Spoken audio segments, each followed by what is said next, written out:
Jusqu'à la fin de l'année 1941, c'est en Europe et en Afrique du Nord que se sont déroulés les principaux événements de la Seconde Guerre mondiale.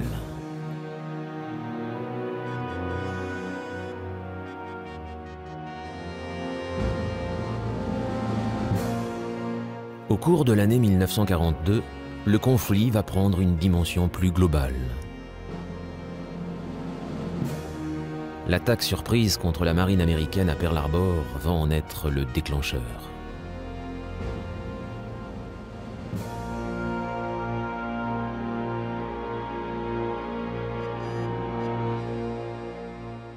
Les événements sur le théâtre d'opérations du Pacifique allaient connaître une véritable escalade. L'Empire du Soleil Levant, cherchant à s'étendre vers le sud en agrandissant son périmètre d'influence vers l'Australie et vers le nord, et commençait à s'approcher dangereusement de la côte ouest américaine.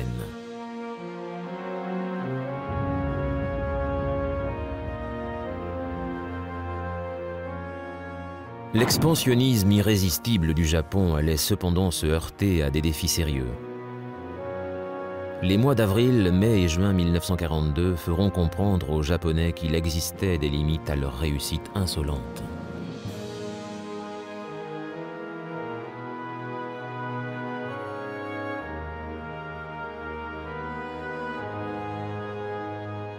Un géant endormi avait été réveillé à Pearl Harbor, et les Américains qui faisaient leur entrée dans l'arène firent très vite sentir leur influence. Du raid très audacieux de Doolittle sur Tokyo au combat de la mer de Corail et à la bataille de Midway, tous les avantages que le Japon avait conquis à Pearl Harbor allaient être contrés par les forces américaines.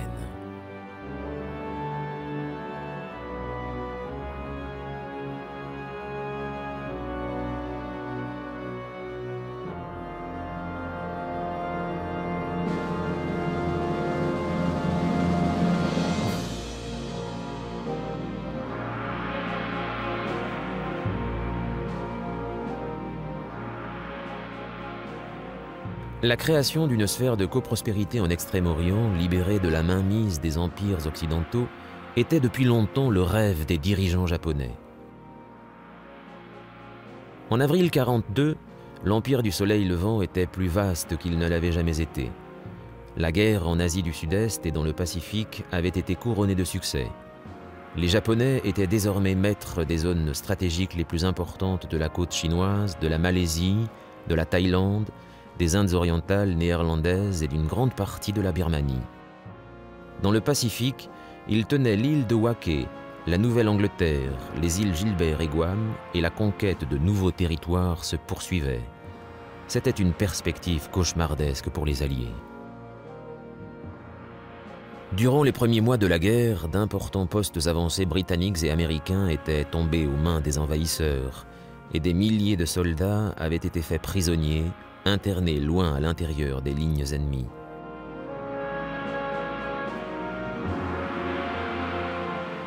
Même Singapour, auparavant considérée comme une forteresse imprenable, avait été écrasée par les Japonais.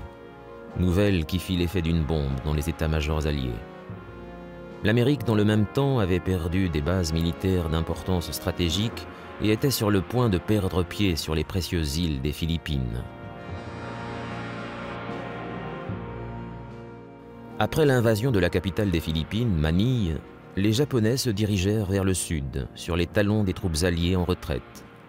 Rien ne semblait alors pouvoir empêcher l'Empire du Soleil Levant de dominer entièrement le Pacifique.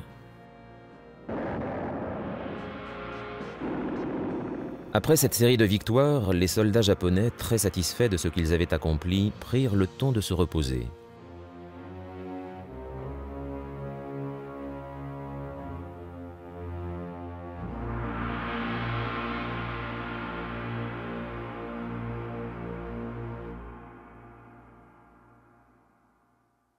Pour le moment, la menace occidentale sur leur nouvel empire semblait être éliminée.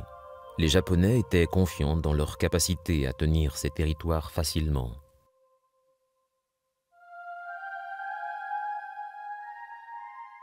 La Grande-Bretagne et l'Amérique, pourtant, préparaient une contre-attaque, car il n'était pas question de subir de telles défaites sans représailles. Dans les jours qui suivirent l'attaque de Pearl Harbor, le Premier ministre britannique, Winston Churchill se rendit à Washington pour entamer des discussions avec le président Roosevelt. Le 26 décembre 1941, lors d'un discours devant le Congrès américain, il affirma son intraitable détermination à écraser l'ennemi. Quel genre de peuple croit-il que nous sommes? Est-il possible qu'ils ne réalisent pas que nous ne cesserons jamais de les combattre jusqu'à ce qu'ils reçoivent une leçon qu'eux et le monde ne pourront jamais oublier?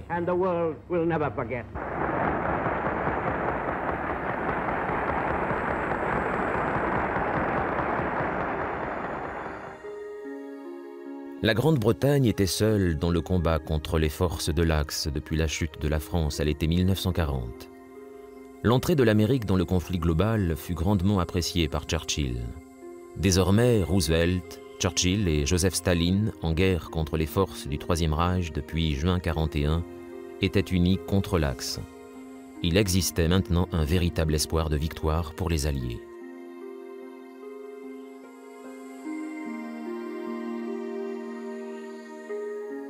Les affectations des commandants pour le théâtre d'opérations du Pacifique étaient en cours. Il ne persistait aucun doute sur l'importance des défis qui les attendaient. L'amiral Chester W. Nimitz, qui prit le commandement de la flotte du Pacifique 2 semaines après l'attaque japonaise contre la base navale américaine à Hawaï, était bien conscient qu'il serait nécessaire de prendre le temps de dégager les ruines de Pearl Harbor avant de rétablir la prééminence de la flotte américaine.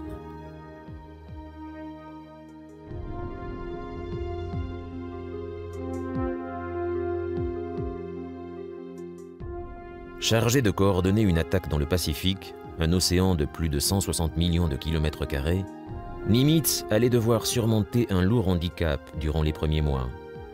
Cependant, les Américains disposaient d'un atout majeur, leur porte-avions, qui n'était pas à Pearl Harbor lorsque les avions japonais avaient attaqué. Ils allaient jouer un rôle capital dans les affrontements du Pacifique. Cet avantage, l'US Navy allait l'exploiter à plein.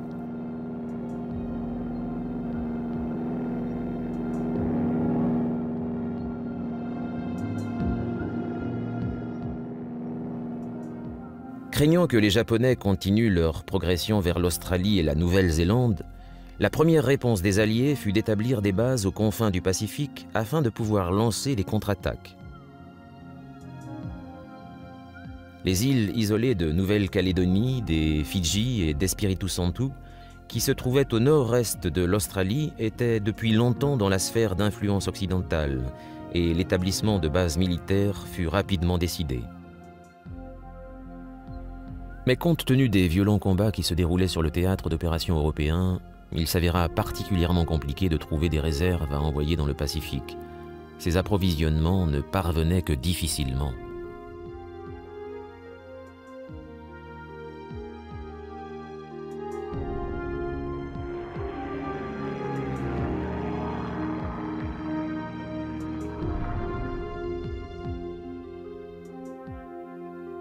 Les Japonais accéléraient leur rythme d'expansion des frontières de leur empire.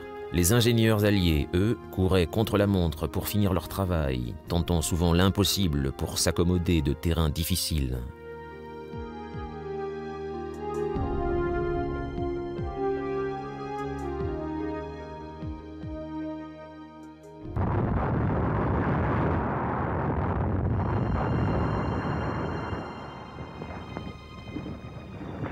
Malgré la détermination des Alliés de stopper les Japonais qui ne faiblissaient jamais, la situation en avril 1942 était pour le moins critique.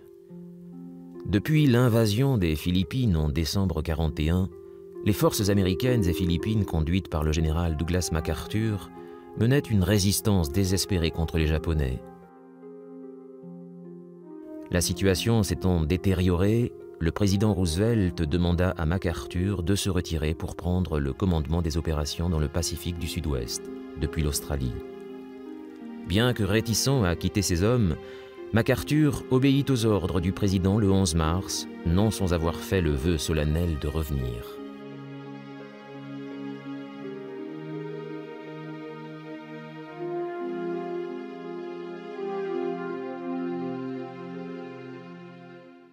C'était une bien faible consolation pour les troupes laissées aux Philippines qui avaient été repoussées jusqu'à un réduit de la péninsule de Bataan, hors de l'île principale de Luçon au début du mois d'avril. Les forces navales alliées dans la zone ayant été détruites lors d'une série de batailles autour de Java et tous les territoires entourant leur position étant sous contrôle des Japonais, ces troupes étaient désormais totalement coupées du monde.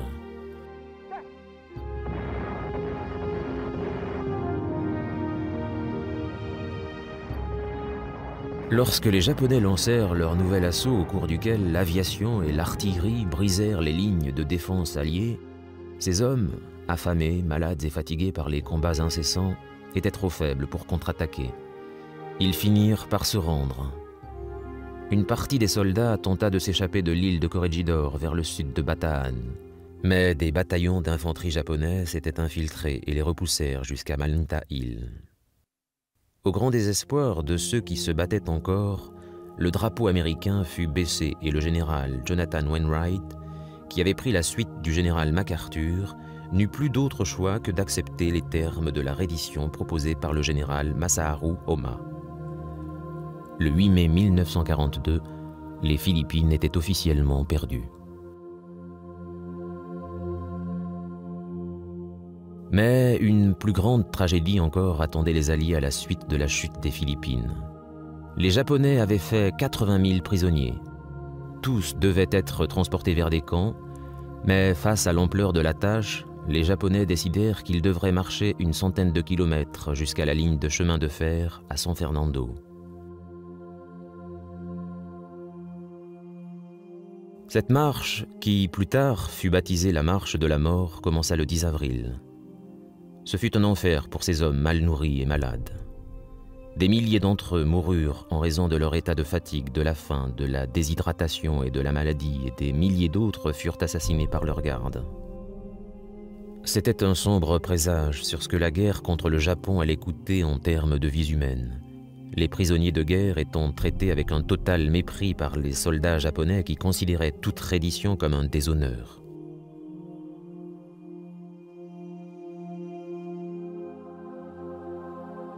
Les nouvelles du traitement inhumain des hommes de Bataan finirent par parvenir en Amérique. Des posters circulèrent pour montrer ces atrocités et l'émotion fut très vive au sein de la population américaine.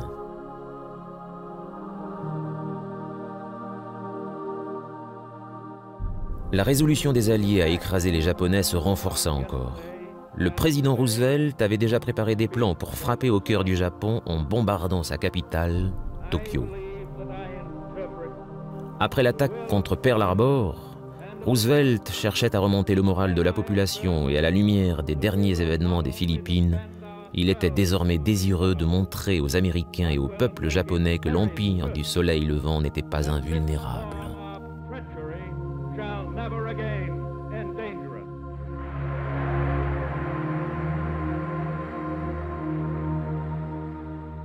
Le lieutenant-colonel Jimmy Doolittle, un des plus célèbres aviateurs et ingénieurs aéronautiques américains, avait été choisi pour planifier et exécuter l'attaque. Dans le passé, Doolittle avait remporté de très nombreuses récompenses pour ses exploits et avait largement contribué au développement de l'aéronautique. La mission qu'on lui confiait était un défi auquel il n'avait pas encore été confronté. Le principal problème auquel devaient faire face les Américains résidait dans le fait qu'ils n'avaient aucune base d'où un bombardier pouvait décoller pour atteindre Tokyo. Une attaque pouvait bien sûr être lancée depuis un porte-avions, mais les appareils qui étaient à bord n'auraient pas été capables de causer beaucoup de dégâts.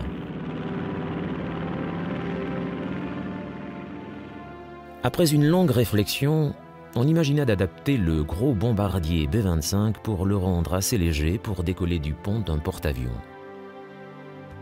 Au début du mois d'avril, ces avions très modifiés furent embarqués sur l'USS Hornet qui traversa le Pacifique. Le vice-amiral Mark Mitscher était le commandant du porte-avions à partir duquel Doolittle allait lancer son attaque, tandis que la Task Force qui allait pénétrer dans les eaux ennemies était protégée par le vice-amiral William Halsey à bord de l'USS Enterprise. Halsey, en fait, avait un sérieux contentieux avec les Japonais. quand Pearl Harbor avait été attaqué, Halsey était en train de livrer des avions sur l'île de Wake et se trouvait à 400 km à l'ouest d'Hawaï. Averti de l'attaque, il se jura de venger les milliers d'Américains tués sur la base navale et sa détermination à vaincre les Japonais fit sa réputation.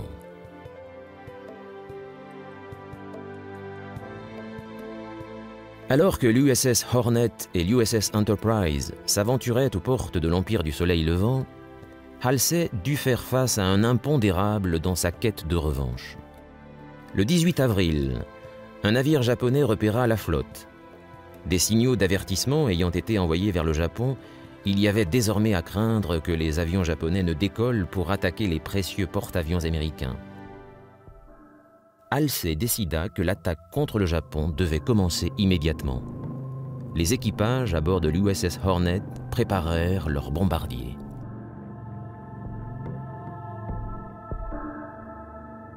Les avions disposaient de moins de 160 mètres de pont pour décoller et aucun des pilotes, y compris Doolittle, n'avait jamais décollé d'un porte-avions. En fait, personne n'avait encore jamais tenté de lancer un bombardier de la taille du B-25 depuis le pont d'un porte-avions, ce qui représentait pour le moins un sacré défi.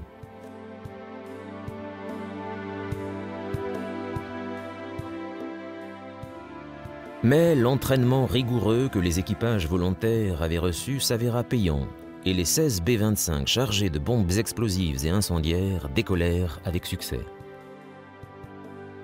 En raison de l'alerte, c'est à près de 300 km du point prévu pour le lancement qu'ils quittèrent le pont du porte-avions. La météo était bonne sur tout le parcours et les bombardiers foncèrent vers leur cible, l'avion de Doolittle en tête.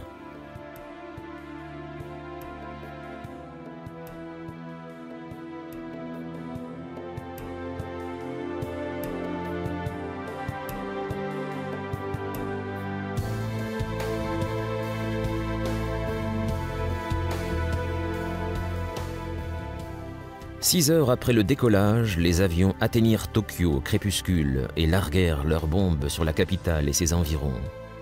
Ils ne rencontrèrent quasiment aucune opposition.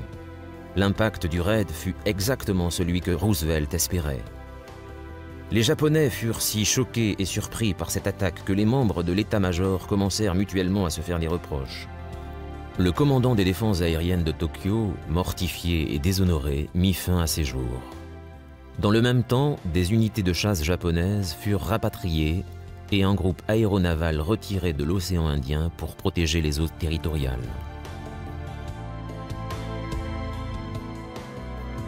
Tandis que l'Amérique célébrait les pilotes du raid de Doolittle comme des héros, tous les hommes qui avaient bravé les Japonais n'avaient pu revenir.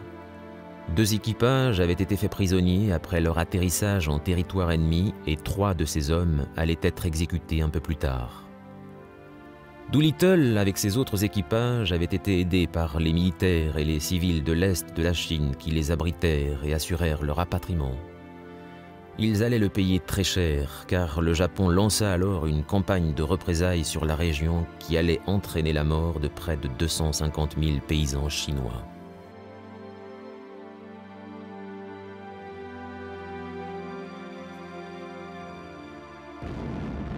La brutalité de la réaction révèle combien l'attaque contre Tokyo avait porté atteinte à la fierté japonaise. Bien que les dommages causés par le raid aient été assez légers, le seul fait que des bombardiers US aient réussi à atteindre le cœur du pays eut de profondes répercussions sur les décisions japonaises concernant l'étape suivante de la guerre du Pacifique.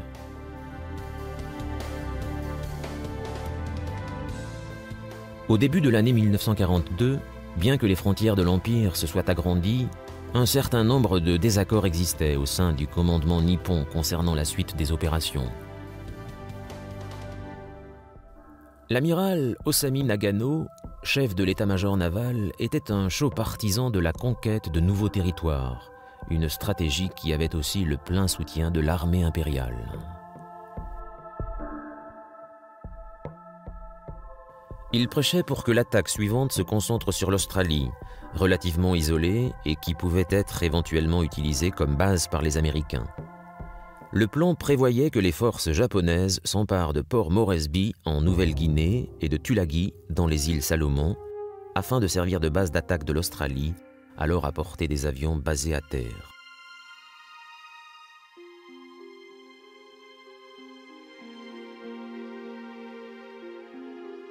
Les Japonais avaient déjà commencé à s'approcher du territoire australien. Après s'être emparés de la Nouvelle-Bretagne, la plus grande île de Nouvelle-Guinée en janvier 1942, ils avaient fait de la ville de Rabaul l'une de leurs bases principales. Les Australiens étaient conscients du danger que cela représentait pour leur pays. En février 1942, leurs craintes se confirmèrent lorsque les avions japonais, ceux de la Task Force qui avaient attaqué Pearl Harbor, s'envolèrent vers la côte nord de l'Australie.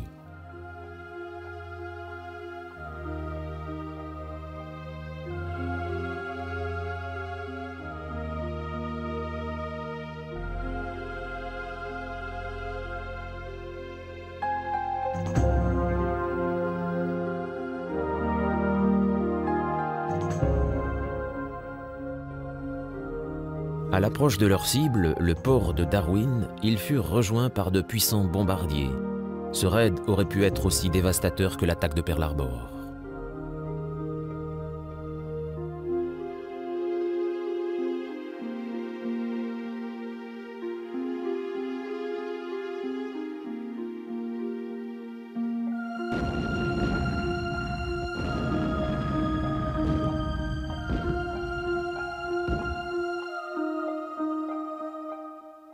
En s'emparant de nouvelles bases dans les îles Salomon et en Nouvelle-Guinée, Nagano espérait isoler un peu plus l'Australie.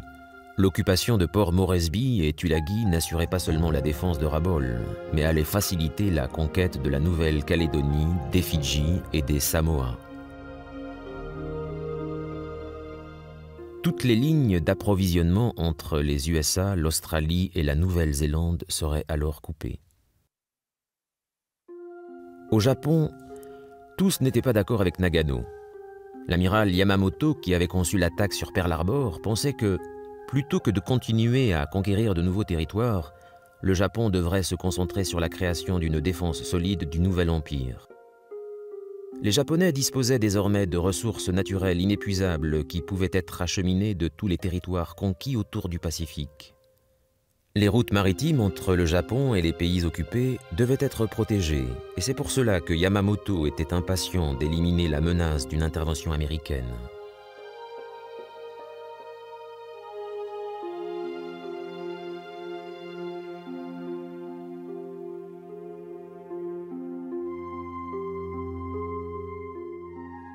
L'amiral japonais était conscient que le fait de n'avoir pas détruit les porte-avions américains à Pearl Harbor était une lourde erreur et que, pour garantir la survie de l'Empire et du Japon lui-même, il était essentiel de finir ce qui avait été commencé en décembre 1941, c'est-à-dire d'anéantir la flotte des États-Unis.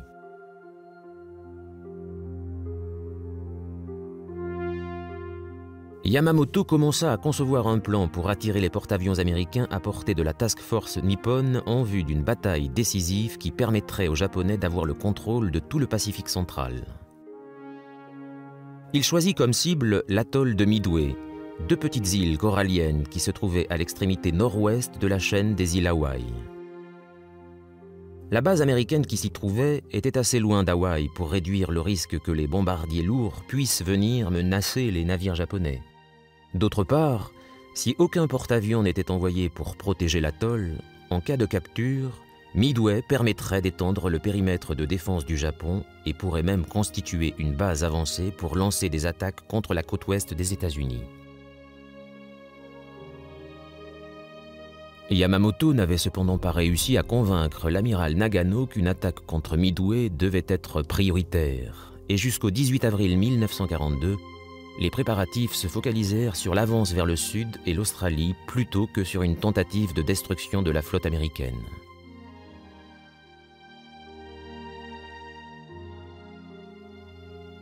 Ce n'est que lorsque Jimmy Doolittle lança son audacieux raid contre Tokyo que l'opinion changea en faveur d'une attaque contre Midway.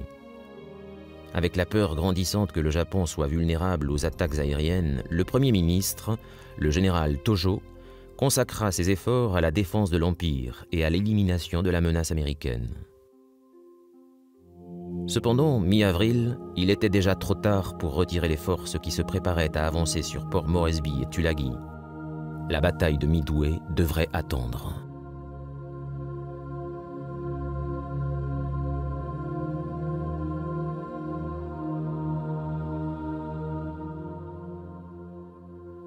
L'avancée vers l'Australie, nom de code Opération Mo, était prévue pour le début du mois de mai. L'ensemble de la campagne était placé sous le commandement du protégé de Yamamoto, l'amiral Inoue.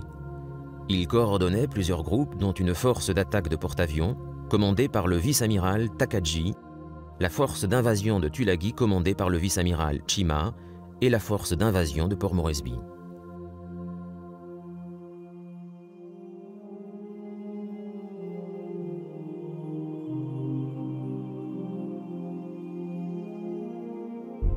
Ce que les Japonais ne savaient pas, c'est que les Américains avaient cassé leur code et que toute liaison radio était interceptée par les services de renseignement américains et britanniques. L'amiral Nimitz fut donc informé de l'imminence d'une attaque contre Port Moresby. La nouvelle fut traitée très sérieusement par le commandant américain qui savait que l'Australie devenait très vulnérable si les Japonais implantaient des bases aussi près du pays. Après consultation de l'amiral Ernest King à la tête de l'US Navy, il fut décidé que ces tentatives d'invasion devaient être stoppées par tous les porte-avions que les Alliés pourraient rassembler. Une flotte comprenant 2 groupes de porte-avions fut rapidement rassemblée, comprenant la Task Force 17 basée sur le porte-avions USS Yorktown et la Task Force 11 sur le porte-avions USS Lexington.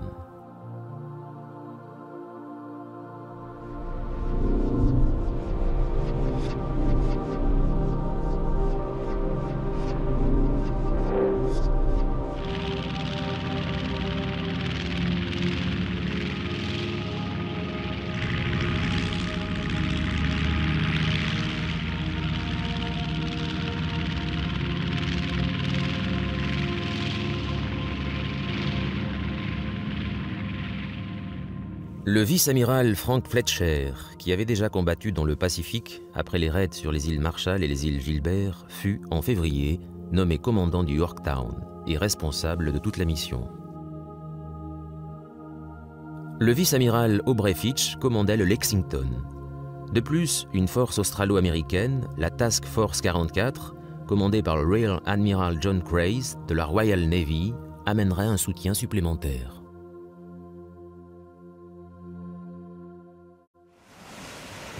En naviguant vers la Nouvelle-Guinée et les îles Salomon, la flotte dut affronter une mer agitée et de forts vents. Mais il ne faisait aucun doute que tous les hommes à bord étaient prêts à résister aux pires tempêtes si c'était pour avoir l'opportunité de frapper fort les Japonais.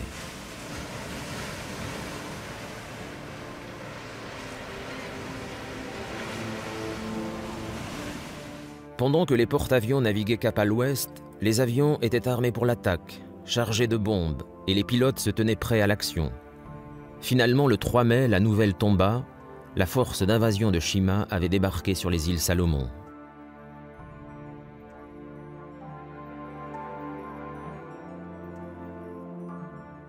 Les troupes japonaises s'avançant vers Tulagi, Fletcher modifia sa trajectoire vers le nord.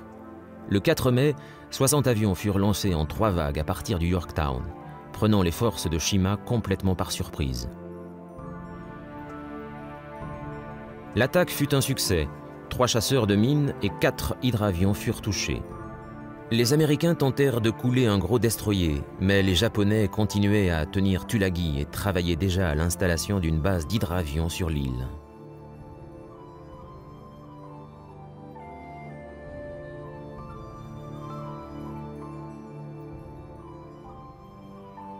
Après avoir infligé d'importants dommages à la flotte japonaise, Fletcher conduisit sa flotte au sud pour rencontrer les navires de Craze et Fitch, mais maintenant, les Japonais connaissaient la présence de porte-avions américains dans les parages. Désireux d'accomplir ce que Yamamoto espérait faire à Midway, l'amiral Takagi entra en action. Il emmena ses porte-avions à environ 500 km des îles Salomon et entra dans la mer de Corail pour affronter les Alliés.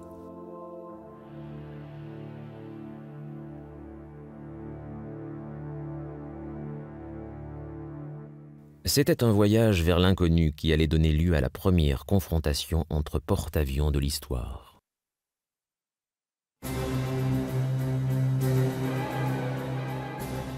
Un des hauts gradés US déclara plus tard à propos de la bataille de la mer de Corail qu'elle fut sans aucun doute la bataille la plus confuse de toute l'histoire des batailles. Des avions de reconnaissance furent envoyés par les Américains et les Japonais pour repérer les navires ennemis, jouant au chat et à la souris.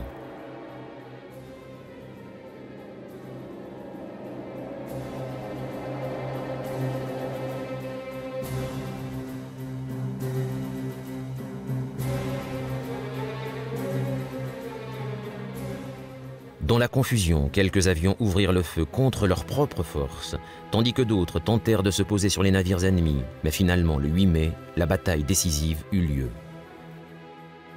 À environ 8h20 ce matin-là, chacun détecta la présence de l'autre pratiquement simultanément et les avions furent lancés en toute urgence. Les Japonais en une force combinée et chaque porte-avions US en raid d'attaque séparés.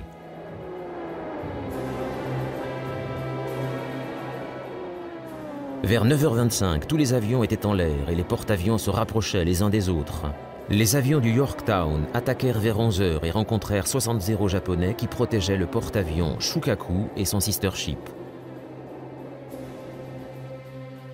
Alors que les avions manœuvraient en plein ciel, évitant les tirs de défense aérienne, le Shukaku fut touché par une bombe de 1000 livres qui causa d'importants dommages à son pont d'envol et très vite, après une attaque lancée par les avions du Lexington, il était hors de combat.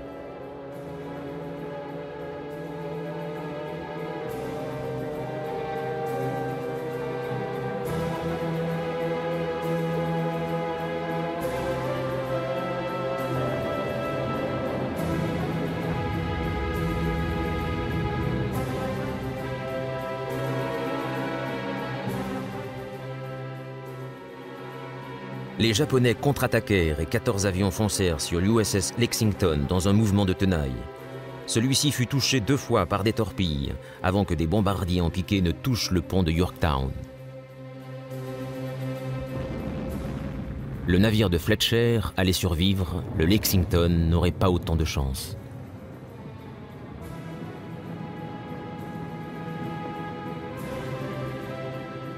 Les bombes avaient détruit un réservoir de carburant. Des étincelles mirent le feu aux vapeurs qui s'étaient accumulées dans le navire, une série de dramatiques explosions retentirent et l'incendie devint vite incontrôlable. Des navires s'approchaient pour évacuer l'équipage car plus de 2500 hommes cherchaient à quitter le Lexington. À ce stade de la bataille, chaque adversaire avait subi des dommages considérables. Les survivants américains furent mis à l'abri tandis que les Japonais se retiraient.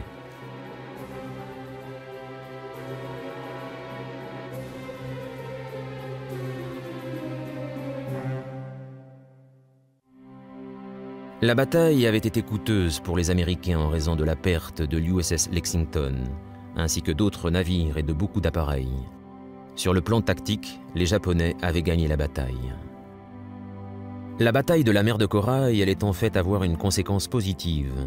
La présence d'une force alliée importante dans la zone et les dommages subis par 2 porte-avions firent craindre aux Japonais la destruction de leurs embarcations de débarquement qui se dirigeaient vers Port Moresby pour l'envahir. L'attaque fut donc reportée et avec elle l'avance vers les côtes nord de l'Australie. La mission de Nimitz avait donc été un succès. Pour l'instant, l'Australie était sauvée.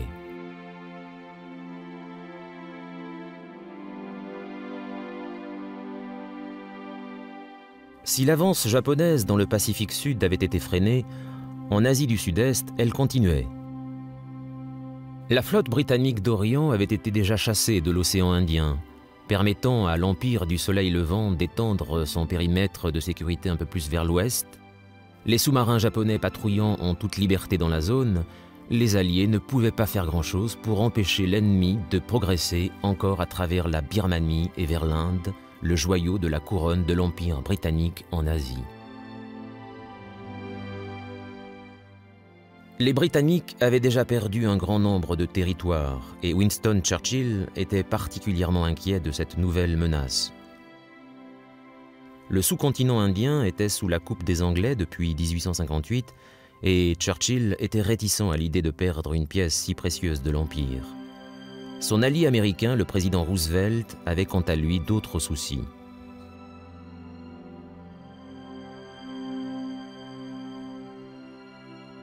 La Birmanie permettait le passage de l'approvisionnement en armes vers la Chine et il était très important de la garder ouverte pour que le leader chinois le généralissime Chiang Kai-shek puisse continuer à combattre le Japon, occupant ainsi de nombreuses troupes ennemies et empêchant leur redéploiement dans le Pacifique Sud.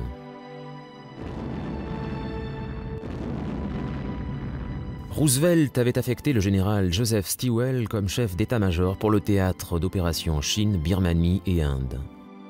Les combats en Birmanie se poursuivaient, mais les Alliés savaient désormais que c'était une bataille perdue d'avance.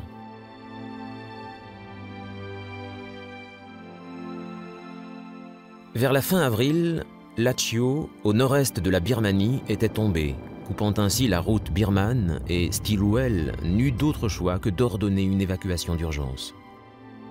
Le 6 mai, le général américain commença à se retirer vers l'Inde, à pied, tandis que les troupes britanniques tentaient de ralentir la progression des Japonais avant de filer également vers l'Inde.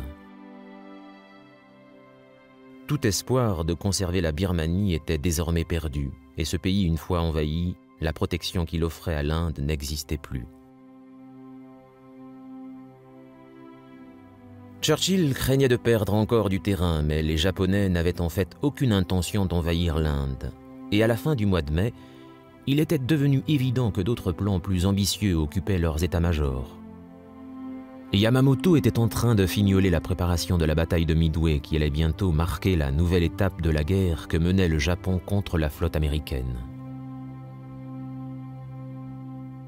Bien que le supérieur de Yamamoto, l'amiral Nagano, ait finalement donné son aval pour l'attaque de Midway, des désaccords persistaient entre les commandants de la marine. Nagano avait décidé que Yamamoto lancerait une autre attaque, en même temps que celle sur Midway, pour s'emparer de quelques îles volcaniques, inhabitées, situées à environ 1500 km à l'ouest de la péninsule de l'Alaska.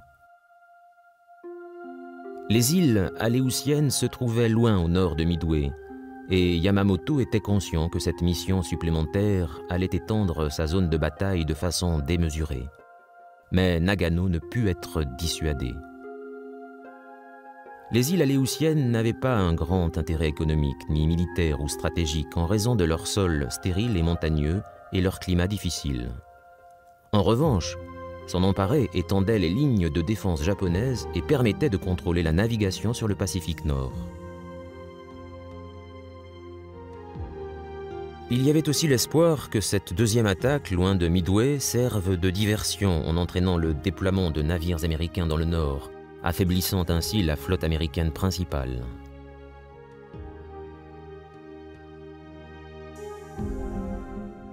Yamamoto finit par trouver quelques avantages au plan de Nagano et, bien que réticent, donna son accord à l'extension de la zone de bataille en y incluant les îles proches de l'Alaska.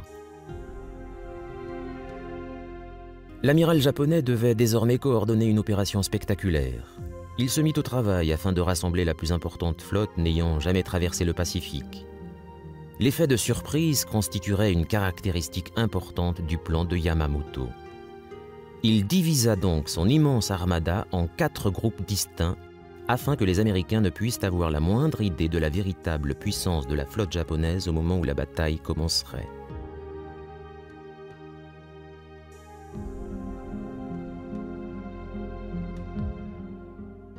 La première force de frappe aéronavale était conduite par l'amiral Chuchi Nagumo, qui avait conduit l'attaque contre Pearl Harbor quelques mois auparavant, et qui avait également réussi à forcer les Anglais à abandonner l'océan Indien après ses attaques contre leur flotte début 1942.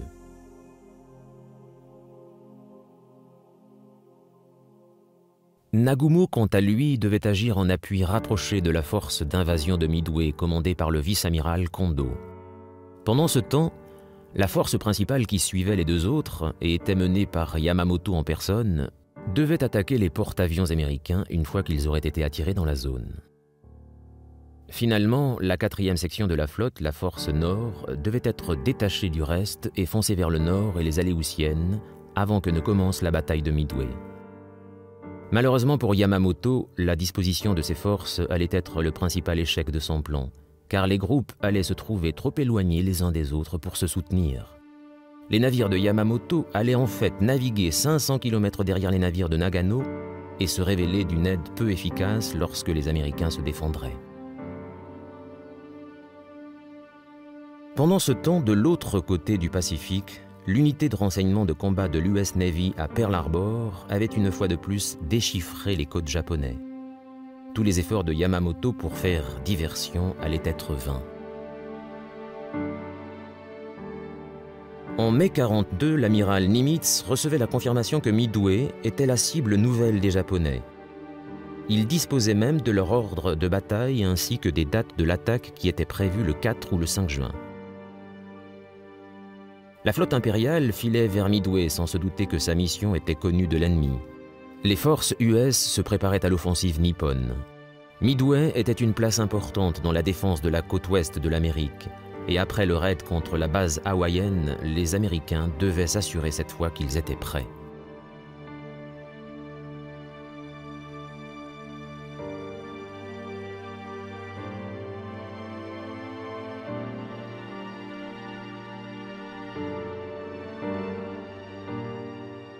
À la différence des Japonais, ils bénéficiaient du fait que Midway pouvait être utilisé comme base de lancement et que depuis Hawaï, de nouveaux avions avaient été envoyés, renforçant ainsi la puissance aérienne et la défense du site.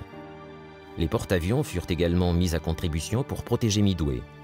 La Task Force 17 de Fletcher fut immédiatement retirée de la mer de Corail. Bien que sévèrement endommagé, le Yorktown avait survécu à la bataille. Après son retour à Pearl Harbor le 27 mai, les ouvriers du chantier naval avaient travaillé 24 heures sur 24 pour le réparer afin qu'il soit prêt à aller défendre Midway.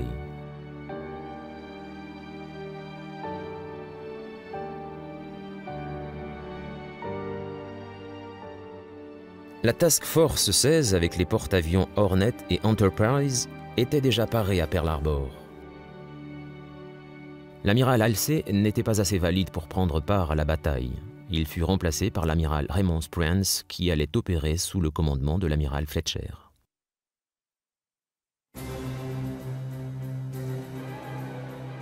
Mobilisant le maximum d'hommes de l'Army comme de la Navy, Nimitz fit appel à des professionnels de l'image afin que les événements de Midway soient filmés et photographiés. À cette occasion, le réalisateur John Ford, qui connaissait très bien Nimitz, allait tourner l'une des plus célèbres séquences de la bataille.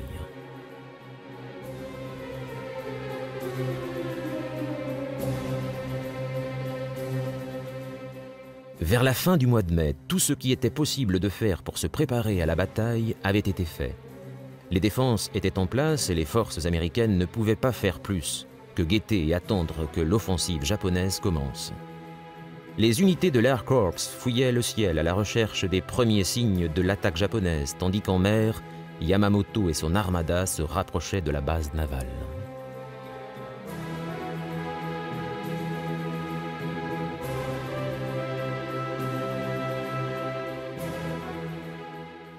À la différence des Américains, les Japonais n'avaient qu'une faible idée de ce qu'ils allaient affronter. Ils pensaient que seuls 2 porte-avions, le USS Enterprise et le USS Hornet, seraient disponibles pour défendre Midway. Ils étaient en effet convaincus que l'USS Yorktown avait été coulé lors de la bataille de la mer de Corail. Sous-estimer la puissance de leurs adversaires allait s'avérer une erreur dramatique. En réalité, les Japonais faisaient face non pas à 2, mais à 3 groupes embarqués, et le défi qui les attendait allait se révéler plus dur que ceux que Yamamoto avait imaginés.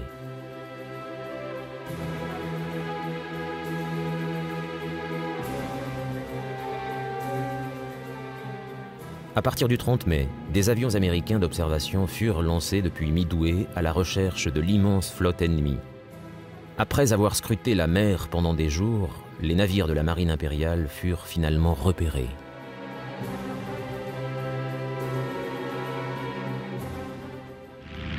L'alarme retentit sur l'archipel de Midway dans les premières heures du 4 juin lorsque Nagumo ordonna à ses bombardiers en piqué, ses torpilleurs et ses chasseurs zéro de lancer l'attaque contre la base américaine. Moins de 2 heures plus tard, le massacre commençait.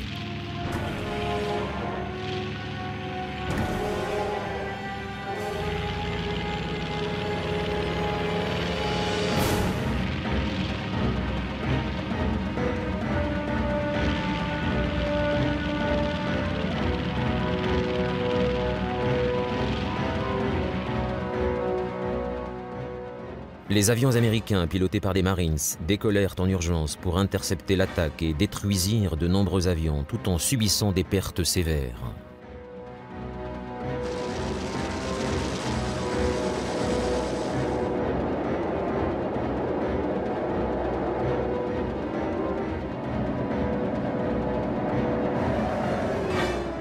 Pendant ce temps, les bombardiers en piqué de Nagumo déferlaient sur l'île et ses défenseurs au sol qui les attendaient de pied ferme. La DCA s'avéra bien plus redoutable que les Japonais ne s'y attendaient.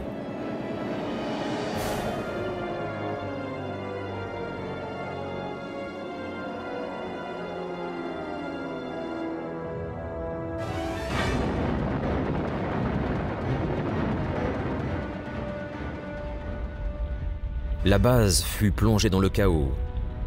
Les bombes pleuvaient sur l'île, détruisant les réservoirs de carburant et les hangars d'avions, mais les défenseurs continuaient à tirer sur les attaquants.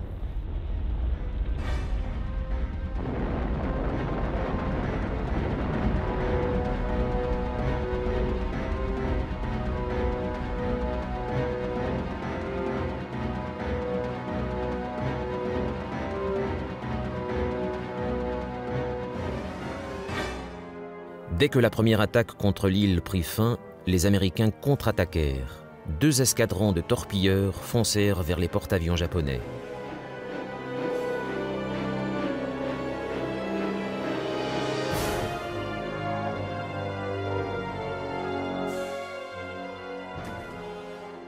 Sans chasseurs d'escorte, ils étaient une proie facile pour les Zéros et pratiquement tous furent abattus.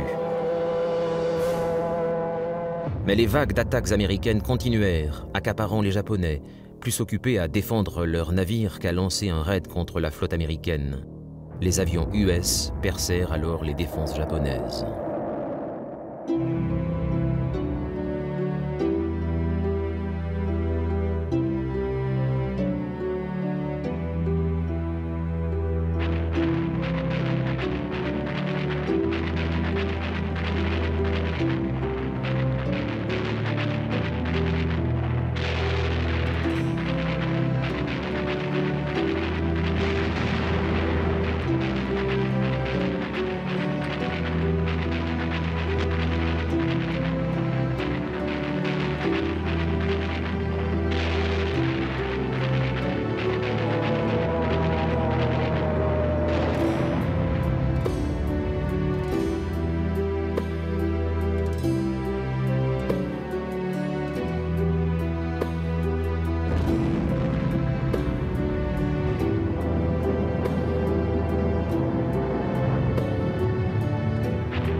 Le groupe aérien de l'Enterprise toucha 2 porte-avions, dont celui de Nagumo, tandis que les avions du Yorktown en attaquaient un 3e.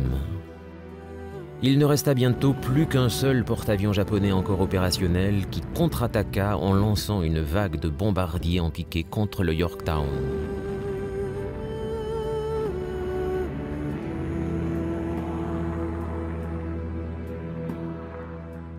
Comparé au porte-avions japonais, le Yorktown était mieux préparé pour le combat. Il lança sans tarder ses chasseurs pour intercepter les avions ennemis. De nombreux avions japonais furent descendus et le Yorktown fut touché par des bombes à plusieurs reprises. Mais les incendies furent vite maîtrisés et les décollages de chasseurs se poursuivirent.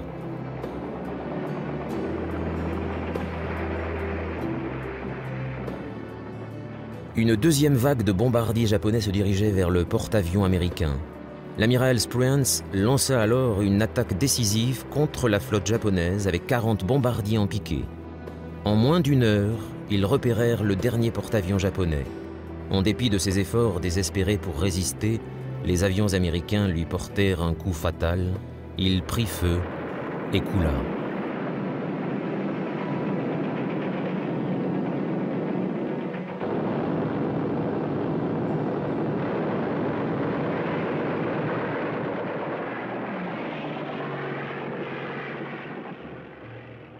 Dès la fin de la journée, il était clair que le plan de Yamamoto avait été un échec. Les pertes humaines étaient élevées et de nombreux avions avaient été perdus face à l'ennemi. Il n'y avait plus d'autre option que d'annuler l'invasion de Midway. 4 porte-avions japonais avaient été détruits. Ceci allait avoir de graves conséquences pour la marine impériale, car la balance de la puissance navale penchait désormais en faveur de l'Amérique.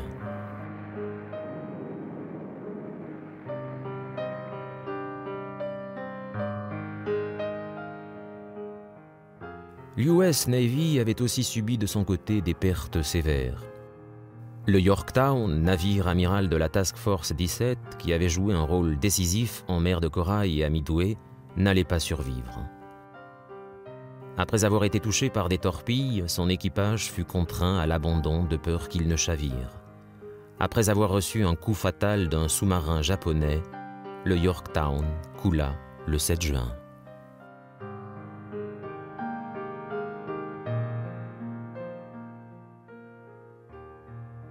Les Américains perdirent 300 hommes lors de la bataille de Midway et les Japonais environ 2000. Il ne faisait aucun doute que les Américains avaient emporté une grande victoire. Les soldats et marins blessés furent soignés et les survivants mis au repos. Le président Roosevelt félicita ceux qui avaient courageusement affronté l'ennemi et déclara que la bataille de Midway avait stoppé la progression japonaise. Il n'en allait pas de même plus au nord. Les forces qui se dirigeaient vers les Aléoutiennes allaient avoir plus de succès que la flotte de Nagumo à Midway. Les 3 et 4 juin, ces porte-avions lancèrent des attaques contre les 2 bases militaires des îles de l'Unalaska.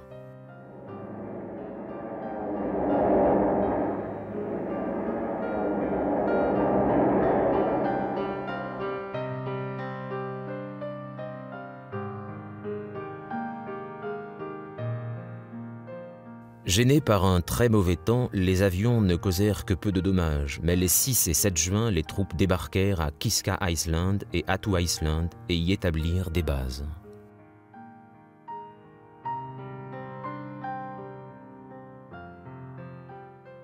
Ces bases plaçaient les Japonais aux portes du territoire US. Redoutant que des attaques ne soient lancées contre la côte ouest, toutes les précautions furent prises pour défendre le territoire national.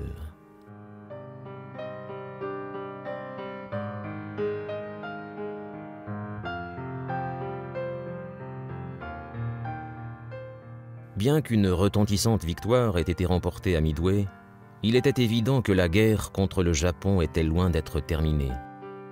Les mois qui suivirent allaient prouver à quel point la bataille contre l'Empire du Soleil Levant serait dure. Des territoires gelés des îles Aléoutiennes jusqu'aux jungles impénétrables de la Nouvelle-Guinée et des Salomon, quelques-unes des plus dures batailles de l'histoire de la Seconde Guerre mondiale restaient à gagner. Et la guerre du Pacifique n'en était qu'à ses débuts.